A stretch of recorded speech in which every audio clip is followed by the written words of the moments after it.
그래도 형제를 사랑해라. 그래도 하나님을 두려워해라.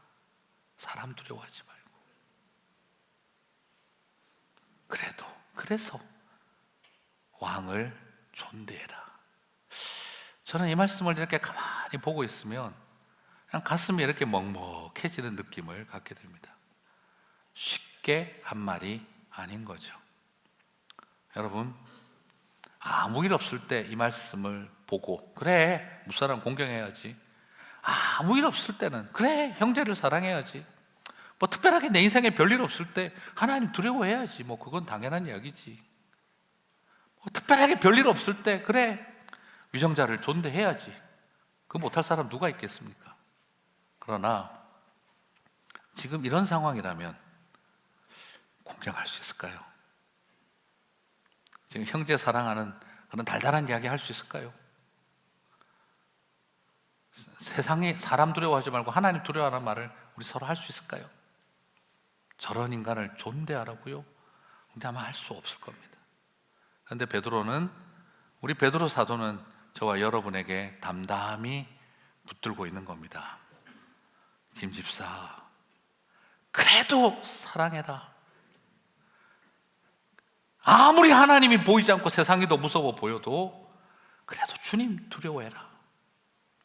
아무리 그대들을 무시하고 짓밟는다 해도 무사람들 공경해라. 그리고 저런 위정자는 분노하고 우리가 공격해야 합니다 싶을 때에도 그들을 존대해라. 저는 베드로가 이 말을 우리에게 던질 때 얼마나 많은 떨림과 가슴을 가지고 썼을까를 생각해 봅니다. 그래도 하나님의 제자다운 길을 포기하지 말자. 사랑하는 성도 여러분, 징글징글 맞고 꼴도 보기 싫을 인간이 만든 제도, 그래도 포기하지 않고 품으려고 하는 베드로의 모습 속에 우리는 하나님 아버지의 마음을 봅니다. 그런 우리들 보고 자유하다는 거예요. 자유는 무슨 자유입니까? 지금 우리에게 어디 자유가 있습니까? 예수 믿는다는 이유로 재산도 뺏기고 모든 공직에서 다 쫓겨났습니다. 그리고 감옥에 갇히고 고문당하고 지금 콜로세움 경기장에서 죽음을 당할 편입니다. 그런데 우리 보고 자유하다니요. 그런데 베드로는 말하고 있는 겁니다. 아니다, 너희들은 자유하니 그 자유를 통해, 이게 무슨 말입니까? 그대들은 죄를 지을 자유를 가진 사람들이 아니라 죄를 짓지 않아도 되는 자유를 가진 사람들이다. 여러분, 이 의미를 잘 기억하시기를 바랍니다. 우리는 죄를 지어도 되는 자유를 받은 사람들이 아니라 죄를 더 이상 짓지 않아도 되는 자유를 받은 사람들입니다. 왜 그런데 우리가 더 이상 죄를 짓지 않아도 되는 자유를 얻었는데 어떻게 우리가 죄를 짓고 살 수가 있느냐 하는 것이죠.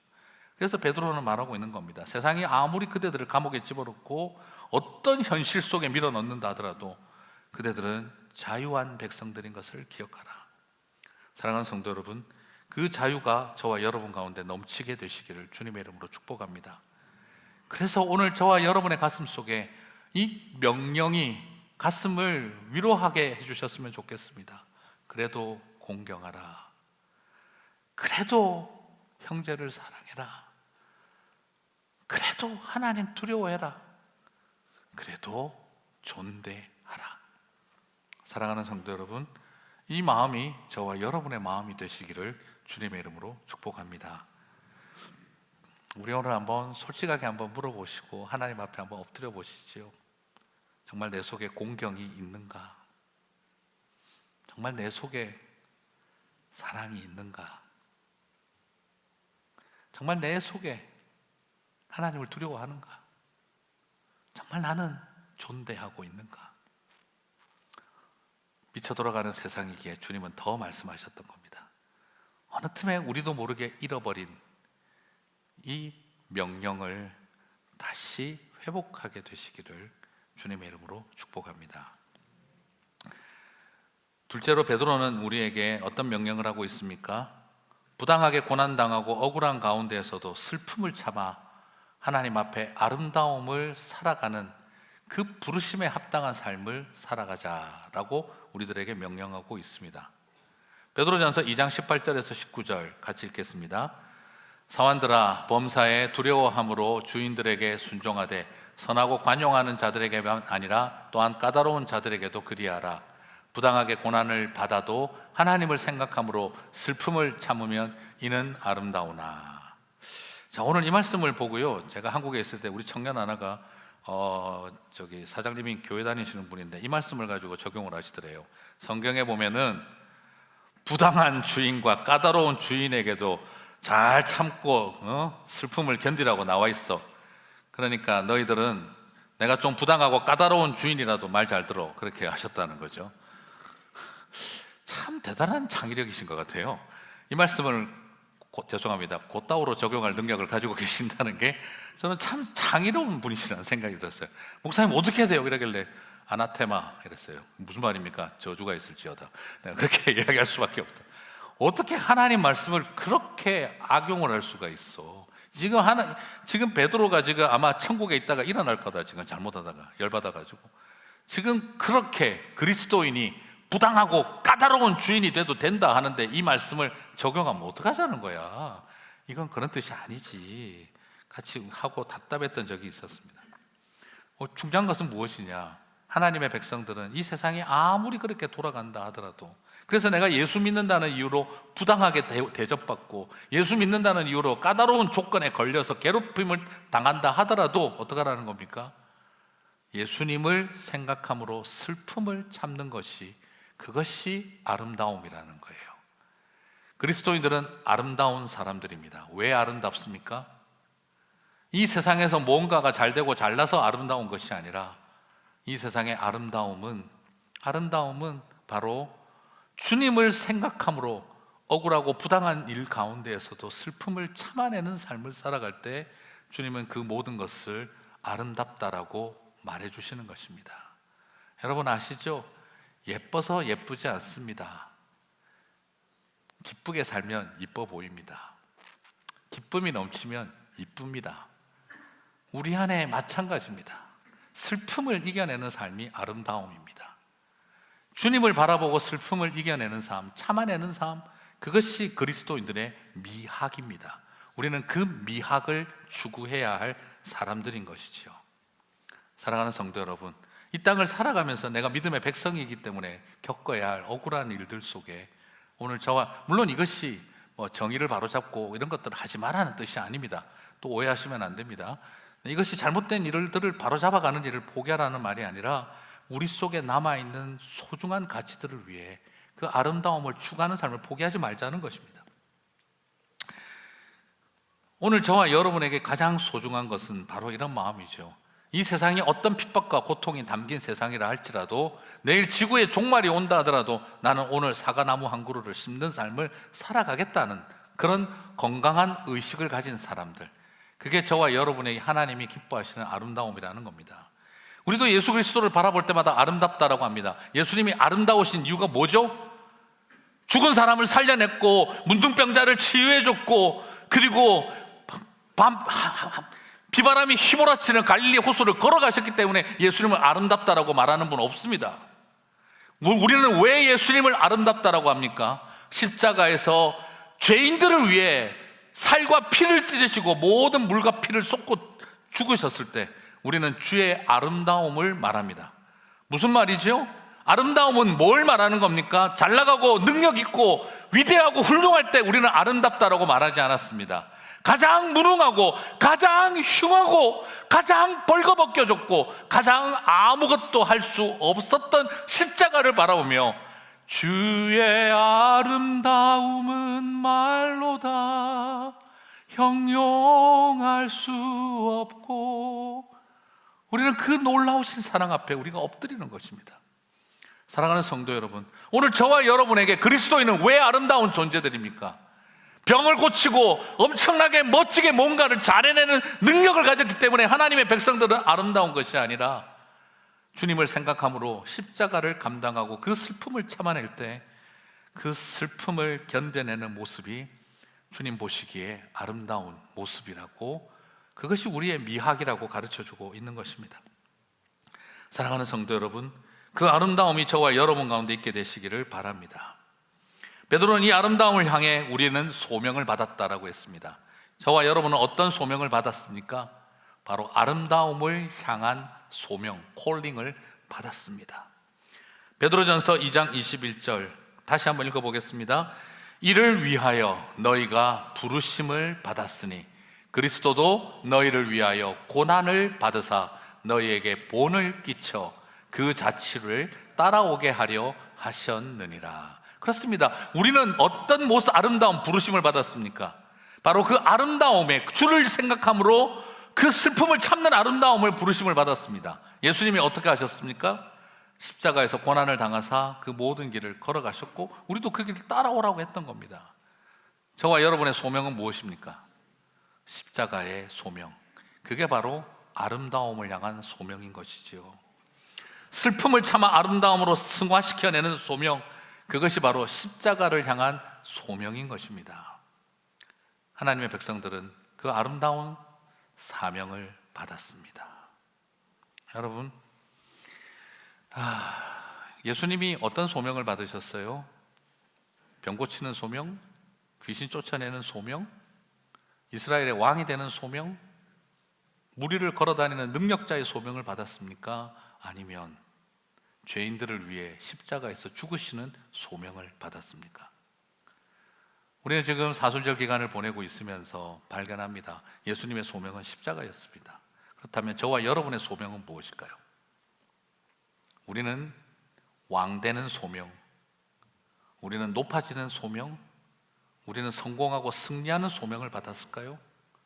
그렇다면 예수님의 제자들과 뭐가 다를 바가 있겠습니까? 누가 보좌의 좌편과 우편에 앉을 것인가? 주님은 그런 소명을 주시지 않았습니다. 오늘 우리의 소명은 그러면 어글리한 것이 아니라 십자가의 소명이 저와 여러분을 가장 아름답게 하는 줄 믿습니다. 삶이 슬프시죠? 때로 지금 고개 끄덕이기도 그렇고 아니라고 하기도 그렇고 참 자녀들의 형편과 상황이 우리를 굉장히 슬프게 합니다. 나를 정말 슬프게 합니다. 자녀는 있어서 슬프고 없어서 슬프고 멀쩡해서 슬프고 아파서 슬프고 다 우리의 마음속에 슬픔이 있습니다. 배우자가 나를 참 슬프게 합니다. 고개 끄덕이지 않으셔도 됩니다. 네, 다 압니다. 서로 다, 그죠? 우리의 마음에 슬픔이 주어집니다. 그 깊은 슬픔을 갖게 됩니다. 현실과 상황이 나를 정말 비참하게 하고 슬프게 합니다. 믿었던 사람들이 나를 외롭게 만들고 슬프게 만듭니다. 그럴 때마다 왜 나는 이렇게 지지리도 못나게 살아야 되나 하는 생각이 들지만 주님을 생각함으로 그 슬픔을 참으면 이것은 아름다운 것이라고 오늘 베드로가 저와 여러분에게 주님의 마음으로 말해주고 있습니다. 사랑하는 성도 여러분, 여러분의 슬픔이 아름다움이 되시는 그날이 오기를 주님의 이름으로 축복합니다. 나의 슬픔이 아름다운 춤이 되고 나의 슬픔이 아름다운 노래가 되고 나의 슬픔이 아름다운 기도가 되는 날이 올 때에 주님이 저와 여러분을 향해 말씀하실 것입니다. 너는 참 아름답구나 말씀해 주실 줄 믿습니다. 그것이 바로 십자가의 소명입니다. 자식 때문에 헝클어진 머리, 정신 나간 눈으로 비명 지르고 달려다닐 때, 그 앞에서 하나님 앞에 슬픔을 참을 때 주님은 당신의 사랑하는 여종의 머리를 쓰다듬으며 네가 참 아름답구나 해주실 것입니다. 지금 내 삶 속에 너무너무 무겁고 힘든 자리들이 꽉꽉 차 있는데도 불구하고 끊임없이 그 자리를 참고 견디며 내 몫을 감당해 나아갈 때 주님이 저와 여러분의 머리를 쓰다듬으며 네가 참 아름답구나 말씀해 주실 거라고 저는 믿습니다. 사랑하는 성도 여러분, 그 아름다움을 위해 저와 여러분이 부르심을 받은 줄 믿습니다. 베드로는 우리에게 이렇게 새로운 가르침과 정의를 주었습니다. 악한 세상 속에서도 순수와 선이 투쟁이고 저항이다. 우리에게 주어진 자유는 죄를 지을 수 있는 자유가 아니라 죄를 짓지 않을 수 있는 자유를 주셨다. 우리에게는 선을 행하고도 부당한 고난을 당하고 애매한 고난을 당한다 하더라도 주를 생각하고 슬픔을 참는 삶, 바로 아름다움이라는 것을 주셨다. 예수님의 십자가를 생각함으로 슬픔을 참는 아름다움이 우리를 향한 하나님의 소명이다 라고 가르쳐 주셨습니다. 저는 이래서 우리 베드로 형님 참 좋아합니다. 저는 너무 좋습니다. 이 사람이 어떻게 옛날 칼 뽑아들고 흔들던 사람인가. 저는 칼을 뽑아들고 흔들던 베드로를 볼 때마다 참 신기해요. 뽑았으면 제대로 자르든지, 또 소심해가지고 칼은 빼놓고 또 귀밖에 못 자르는 그 소심함, 그리고 또 그 칼을 들고 어떻게 귀를 잘랐는지 저는 그게 궁금해요. 내가 자르기도 힘들 것 같은데 어떻게 남의 귀만 싹 잘랐을까요? 대단한 칼잡이. 정말 저는 그 모습 볼 때마다 맨날 웃습니다. 칼은 왜 뽑았으면 귀는 왜 잘랐나, 그리고 어떻게 귀를 잘랐을까. 힘들었을 건데 이거. 그런데 이런 베드로가, 이런 좌충우돌의 베드로가 어떻게 이렇게 깊은 하나님 백성답게 사는 것이 뭔가를 이렇게 따뜻하게 말해줄 수 있는 사람이 되었을까? 순수를 말하는, 선을 맺히는, 인내를 가르치고 자유를 알려주고 공경이 무엇인지, 사랑이 무엇인지, 존중이 무엇인지, 슬픔을 참는 삶이 아름다움이라는 걸, 이런 부르심을 어떻게 베드로는 알았을까요? 하나님이 주신 성령의 은혜라고 믿습니다. 오늘 저와 여러분에게 그 은혜가 함께하게 되시기를 주님의 이름으로 축복합니다. 약하지 않은 것입니다. 칼 뽑아든다고 세상 바뀌는 거 아니라는 걸 베드로가 알았던 거지요. 누구를 통해서 본 겁니까? 저 무능한 십자가에서 죽으신 예수님이 세상을 바꾸는 걸 봤거든요. 칼 뽑아든 세상이 아니라 칼 거두고 십자가에서 죽으신 예수님이 세상을 바꾸는 것을 봤거든요. 저것이야말로 참된 용기고 참된 믿음이라는 걸 베드로가 보았기 때문입니다. 여러분, 저와 여러분에게 그 은혜가 있게 되셨으면 좋겠습니다. 베드로전서 2장 22절에서 24절, 베드로의 변화된 모습을 봅니다. 그는 세상을 바라보는 방법과 세상을 변화시키는 것이 완전히 달라졌습니다. 같이 읽겠습니다. 그는 죄를 범하지 아니하시고 그 입에 거짓도 없으시며 욕을 당하시되 맞대어 욕하지 아니하시고 고난을 당하시되 위협하지 아니하시고 오직 공의로 심판하시는 이에게 부탁하시며 친히 나무에 달려 그 몸으로 우리 죄를 담당하셨으니 이는 우리로 죄에 대하여 죽고 의에 대하여 살게 하려 하심이라. 그가 채찍에 맞음으로 너희는 나음을 얻었나니. 아멘이십니까? 여러분, 베드로는 알았던 겁니다. 칼 뽑아들고 설친다고 세상 바뀌는 게 아니라 저 무능하게 대응하지 않고 입 다물고 조용히 대들지 않고 싸우지 않고 십자가의 길을 걸어가신 예수님이 세상을 이기더라는 걸 봤기 때문입니다. 사랑하는 성도 여러분, 이 베드로의 깊이가 저와 여러분의 깊이가 되게 하실 줄 믿습니다. 세상을 이기는 힘은 칼을 뽑아들고 나서는 십자군의 길이 아니라 십자가를 지고 걸어가는 십자가의 길인 줄 믿습니다.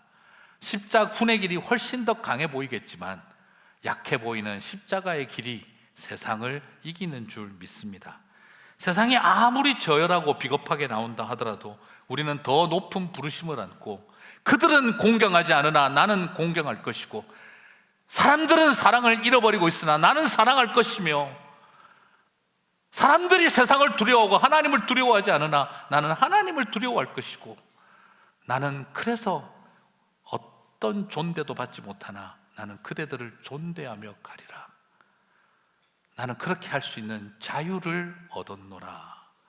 이 자유가 여러분 가운데 임할 때 이것이야말로 이 무용해 보이고 지지리도 못나 보이고 능력 없어 보이는 십자가를 붙드는 일이 참된 용기를 가진 사람이고 참된 믿음을 가진 길입니다. 십자군이 되어 칼을 뽑는 일에는 용기는 없어도 됩니다. 객기만 있어도 할 수 있습니다. 그러나 십자가를 지고 그 길을 따라가는 길은 객기 가지고 절대 할 수 없습니다. 그것은 믿음과 용기가 필요한 일입니다. 선으로 악을 이기고 순수함으로 저항을 선택하고 그리고 그들을 공경하고 존대하고 사랑하는 일을 자유로 고백할 수 있는 삶이 참된 믿음과 용기를 가진 삶입니다. 그 믿음과 용기가 저와 여러분의 것이 되시기를 바랍니다. 말씀을 마무리하겠습니다. 요즘 다들 식물들을 많이 키우시지요. 근데 이 식물은 참 정직해요, 그죠? 식물은 사람을 절대 안 속여요. 아우, 나는 신경 썼는데 얘가 죽더라. 신경 안 썼으니까 죽지. 걔가 그냥 죽는 법이 없습니다. 네, 식물만큼 정직한 게 없어요. 네. 사람이 식물을 속이고 배반할지언정 식물은 사람을 배반하지 않죠. 그래서 식물 키우는 분들이 다 하는 말이 있어요. 사람이 사람을 더 이상 믿을 수 없게 되면 식물을 키우기 시작을 한다고 합니다. 동물도 좀 그렇대요. 동물도 배신한대요. 네. 네. 이게 더 주는 데 있으면 더 잘 주는 데 있고 이런 거 맛있는 데 있으면 따라간대요. 네. 그런데 절대 안 따라가고 못 따라가는 거는 식물이에요. 옆집에 아무리 물 줘도 안 가요, 걔는. 옆집에 아무리 맛있는 거 줘도 새 흙 깔았다고 식물이 이사 가는 거 본 적이 없습니다. 집 나가는 식물 보신 적 없으실 겁니다. 집 나간 동물은 많아도 혹시 보셨습니까? 우리 집 나간 도마도를 쳤습니다. 아무도 본 적 없으실 겁니다. 배신 절대 안 해요. 네. 단체로 우리 집 다육이들이 다 나가버렸습니다. 절대 그럴 리가 없습니다. 그런데요, 사람들은 다 이야기하죠. 처음에는 사람이 더 능력 있고 식물은 무능한 줄 알죠. 움직이지도 못하니까. 그런데 식물을 키우다 보면 어느 틈에 알아요. 이 약해 빠진 식물이 나를 키우고 있다는 걸 알아요. 참 신기하죠. 꼼짝도 못하고 내가 물을 줘야 되고 아무것도 못하는 녀석이 어떻게 그렇게 마음대로, 죄송합니다, 싸돌아다니는 인간을 가꾸어 줄 수 있을까? 근데 여러분 한번 가만히 생각해 보시면요, 식물은 못 움직이는 존재가 아니라 움직일 필요가 없는 존재예요. 날아다니는 나비가 능력 있어 보이지요. 꼼짝 못하는 식물보다. 걸어다니는 사람이 더 능력 있어 보이죠. 꼼짝 못하는 식물보다.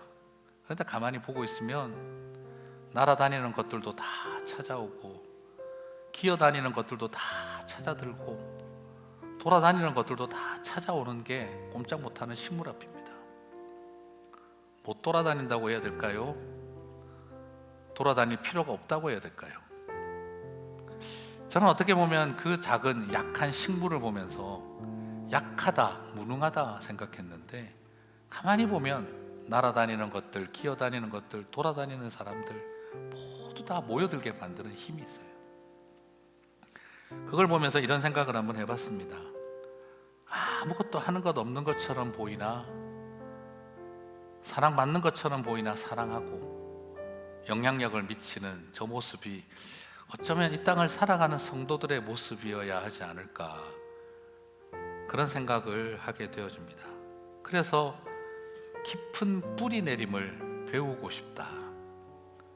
뿌리 내리고 깊은 삶을 배우고 싶다. 그런 생각이 듭니다. 여러분, 사람이 두 발로 걷는 이유는요, 자기가 꼭 서 있어야 할 곳을 찾기 위해서라고 해요. 여러분, 묻고 싶습니다. 그 두 발을 가지고 내가 반드시 서 있어야 할 자리 찾으셨습니까? 아니면 아직도 어디 서야 할지 몰라 방황하고 있으십니까? 이런 말도 합니다. 사람은 식물로 태어나서 동물로 살다가 식물이 되어 떠난다라고 합니다. 꼼짝 못하는 식물로 태어나서 마음대로 돌아다니는 동물로 살다가 결국 나중엔 꼼짝 못하는 식물이 되어 이 세상을 떠난다고 하지 않습니까? 어쩌면 우리는 정말 나는 어디에 뿌리 내려야 하는가, 그리고 제대로 박힌 뿌리만 있다면 날아다니고 기어다니고 돌아다니는 것들도 다 찾아오게 만드는, 그래서 예수님은 우리들에게 씨앗을 통해 나무를 가르쳐 주시고 하나님 나라를 가르쳐 주신 게 아닌가 싶습니다. 가장 이 세상에 무능해 보이고 약해 보이는 씨앗과 식물을 통해 하나님 나라를 설명하셨죠. 오늘 저는 여러분에게 그래서 부탁드리고 싶습니다. 가장 순수하십시오. 가장 선하십시다.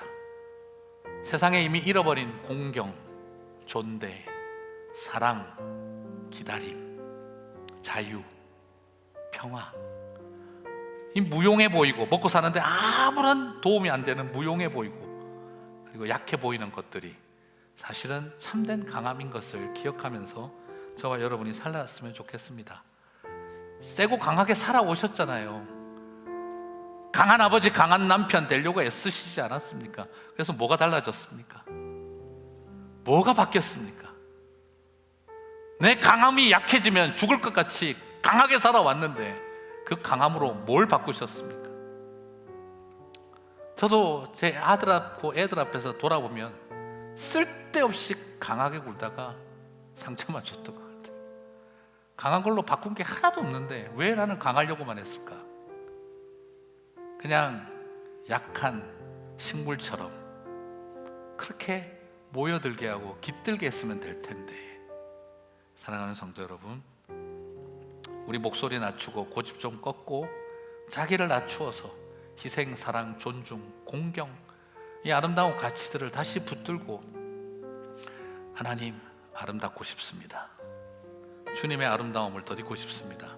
십자가를 붙드는 저와 여러분 되시기를 주님의 이름으로 축복합니다.